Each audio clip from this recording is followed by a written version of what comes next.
Welcome to my channel Nababini Moni lifestyle. সবাইকে আমার চ্যানেলে অনেক অনেক স্বাগত। এখন হচ্ছে দুপুরবেলা, মানে স্কুল থেকে এসে প্রায় 11টা বেজে গিয়েছে। আমার মেয়েকে একটু খেতে দিয়েছি, আর অনেক দিন পর ভিডিও অন করা দেখে বলছিল, মা তুমি ভিডিও করছো কেন? তো একটু টিভিতে কার্টুন ছেড়ে দিয়ে এদিকে খেতে দিয়েছি, যে তুমি খাও, আর আমার রান্না আছে, রান্না করব। তো ইদানিং একটু ব্যস্ততার মধ্যে সময়টা কাটছে। আর দেখতেই তো পারলেন যে ঘরের অবস্থা অনেকটাই প্রায় মলিন।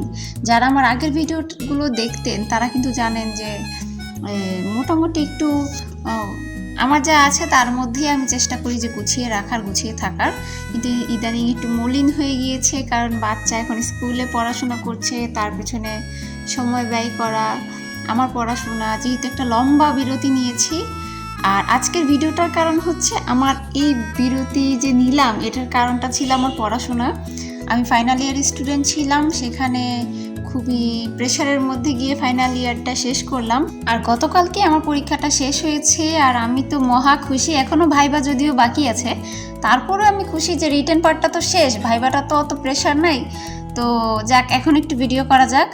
আর আমার হাজব্যান্ড আমাকে নতুন ফোন কিনে দিয়েছে, যাতে করে আমি একটু ফোনে টাইম স্পেন্ড করতে পারি মাঝে মাঝে। আমি যেহেতু নিজে স্কিল ডেভেলপমেন্টের জন্য অনেক সময় মানে এইটা ওইটা দেখি, তো ও মনে করলো যে না, আচ্ছা তোমার একটা ফোন দরকার।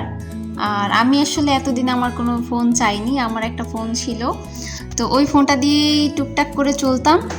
আর এখন আমার হাজব্যান্ডের মনে হয়েছে একটা ফোন কিনে দেওয়া দরকার, সে আমাকে একটা নতুন ফোন কিনে দিয়েছে। আর সেটার খুশিতে, আমার পরীক্ষার শেষ এই খুশিতে, মানে কয়েকটা খুশি মিলায় আজকে ভিডিওটা করলাম। আর এদিকে মেয়েকে খেতে বসিয়ে দিয়ে চিংড়ি মাছটা রান্না করে নিলাম। ও বলছিল যে একটু চিংড়ি মাছ খাবো, একটুখানি ভুনা করে নিলাম ওর জন্য। আর আমাদের জন্য ডাউল রান্না করেছিলাম, আর সাথে একটা ভাজিও করেছিলাম। তো আজকে দুপুর রান্না ছিল শর্টকাটে এইটা, কারণ অনেক দিন যেহেতু আমি পরীক্ষার জন্য ঘরের কাজ করতে পারিনি, অনেক কাজ জমে গিয়েছে। এখন আস্তে আস্তে এগুলো কাজগুলো শেষ করতে হবে। যদিও কাজের কোনো শেষ নাই, আমার প্ল্যানিং আরও আছে যে এখন যেই টাইমটা আমি আগে পড়ার মধ্যে সময় দিতাম, সেই টাইমটা এখন আমি অন্য কিছুতে সময় দিব, যাতে আরও কিছু শিখতে পারি, আরও যেন জ্ঞান অর্জন করতে পারি, এই রকমের জন্য। আর আজকে একটা কেকের অর্ডার ছিল, ওই যে বললাম না ব্যস্ততা তো শেষ নাই। কালকে পরীক্ষা শেষ হয়েছে, আর হাতের মধ্যে কয়েকটা জামা কাপড়ের কাজ ছিল, আর এদিকে কেকের অর্ডারও ছিল। আর এটা মানে রান্না শেষ করে কেকটা বানিয়ে নিলাম, আর এটাও ডেকোরেশনও করে নিলাম। সন্ধ্যার দিকে এটা ডেলিভারি দিয়ে দিব। আর পরের দিন আমি আবার আরেকটা কেক বানিয়েছি, যে আচ্ছা, যেই মানুষটা আমার জন্য, আমার পড়ালেখার জন্য এতদিন ধরে স্ট্রাগল করছে, আর আমাকে এই যে একটা ফোনও কিনে দিল, আমি তো তাকে কিছু দিলাম না, আমি তো এখনও কামাইও করি না, আমি তাকে কিছু দিতেও পারি না। তো যদিও টুকটাক হাতে কিছু আসে, তারপরও আমি ওটা দিয়ে ওকে দিতে চাইলে ও কখনো নেয় না। আমি আমার যা মন চায় আমি তার পেছনে খরচ করি। আর কাস্টমারে কেক বানাই সবসময়, ওর জন্য তো কখনো বানানো হয় না। তো এই কারণে কি করলাম যে আচ্ছা, যদিও খুব টায়ার্ড লাগছিল, গতকালকে পরীক্ষা দিয়ে এসে কাজকর্ম করেছি, অনেক কাপড় চোপড় ধুয়েছি, তারপরে ওই যে খুশিতে এনার্জি আরও বেড়ে গিয়েছে। এদিকে আমি এবার তার জন্য কেক টেক বানিয়ে রেখে একটা, ওই যে বললাম হাতে কাজও ছিল জামা কাপড়ের, এটা আমারই জামা ছিল। আর কাস্টমার এগুলো সব দিয়ে দিয়েছি পরীক্ষার আগে। পরীক্ষার মাঝখানে ঈদের আগে কিছুটা কাজ করেছিলাম মানুষের, আর এখন হচ্ছে এগুলো নিজের বাড়ি থেকে নিয়ে এসেছি। এখনও 4-5টা জমা আছে, যে আরও কিছুদিন পর ফ্রি হলে করব। তো এইটা আবার খুব ভাল লাগতেছিল যে আচ্ছা, এর একটু বানাই একটু পড়ি, এখন তো পরীক্ষা শেষ, এর জন্য আর কি এটা আবার বানানো শুরু করলাম। তো দেখতেই পাচ্ছেন যে যত সহজে আর কি ঘরের কাজগুলো করি সেরকম না, বাচ্চাকে নিয়ে সাথে নিয়ে সব কিছু করা, দিনের মধ্যে 4-5-6 ঘন্টা পর্যন্ত পড়া। আর যদি রাতে পড়তাম পরীক্ষার সময়, তখন আবার সকালে উঠে ওকে স্কুলে নিয়ে যাওয়া, আমার পরীক্ষা দিতে যাওয়া, মেয়েকে সাথে করে প্রাইভেট পড়াতে যাওয়া, ঘরের এই যে সেলাইয়ের মানুষের সেলাই কাজগুলো করা, নিজের কাজগুলো করা, রান্না বান্না, কাপড় ধোয়া, ঘর গোছানো, বাচ্চাকে পরিষ্কার রাখা, সব তো কাজ আছে। মানে জিনিসগুলো এত সহজও না, আবার এত কঠিনও না। আমার আবার খুব ভালোই লাগে, মানে ব্যস্ততার মধ্যে থাকতেই ভালো লাগে। আমি এটা দেখেছি যে যদি অবসর থাকি, মাথার মধ্যে শয়তানে ভূত চাপে। আর যদি একটু ব্যস্ত থাকি, তখন মনে হয় কি যে আচ্ছা, ব্যস্ত আছি কিন্তু সময়ও কেটে যায়, এইদিকে আবার ব্যস্ততার মধ্যে টাকাও আসে হাতে। কারণ ওই যে আমি একটু ব্যস্ত থাকলাম, একটু কেক বানাই দিলাম, কেক না বানায় যদি আমি বসে থাকতাম, এই কাজের টাকাটা কেউ আমাকে ঘরে এসে দিয়ে যেত না, তাই না? আর এইটা দিয়ে আমি আর আমার মেয়ে মজা করি এই টাকা দিয়ে।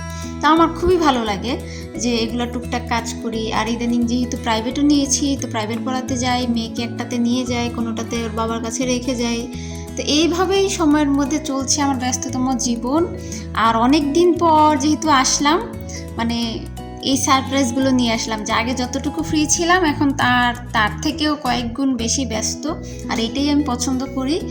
আর সবাই আমার জন্য দোয়া করবেন, আমার মেয়েটার জন্য দোয়া করবেন। আর যে জামাটা দেখালাম সেটা হচ্ছে এই যে এইটা আউটকাম। তো যেরকম মাপ রাখতে চেয়েছিলাম এখন একটু মেজারমেন্ট করে নিচ্ছি যে আচ্ছা যেটা চেয়েছিলাম ওটা ঠিক আছে কি না। তো দেখলাম যে আচ্ছা ঠিকই আছে। আর এইটা ঈদের মধ্যে আমার শ্বশুরবাড়ি গিয়ে আমি কয়েক সেট 3 পিস আর কি কিনে এনেছি।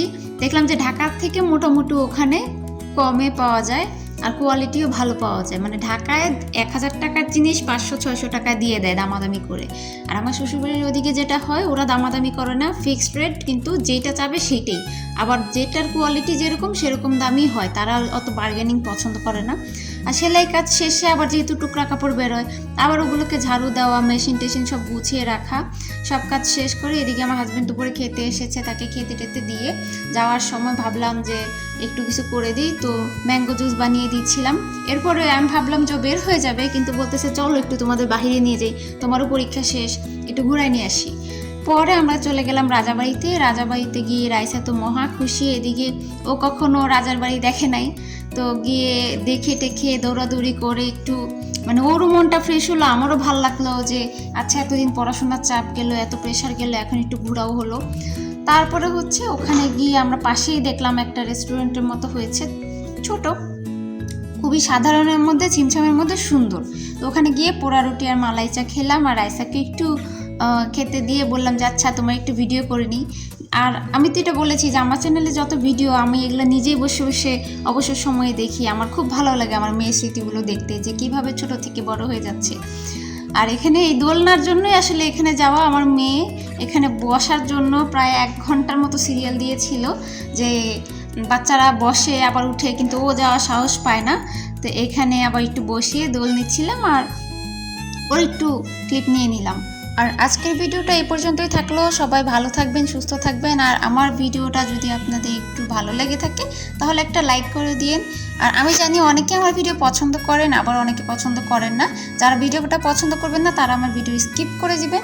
আর thanks for watching my video. Tata.